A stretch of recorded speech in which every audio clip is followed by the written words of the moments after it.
ده؟ انت بتعمل ايه هنا؟ تعالى تعالى تعالى. ايوه انت تعالى، بكلمك انت.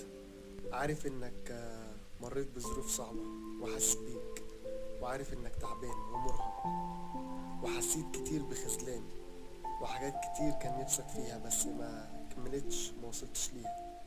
بس احب اقولك ان ربنا معاك وفاكرك مش نسيك، واحنا بنتعلم من الصعوبات اللي بنمر بيها، وبتكون تكوين لينا وبتقوينا وبتخلينا احسن وبنتطور. كمل، ما تستسلمش، لان كونك تعبان ده معناه انك بتحاول وقربت توصل. انا مين؟ اعتبرني جايلك برسالة خاصة علشانك انت، علشان اقولك اللي انت صح وعلى الطريق الصح. keep it up.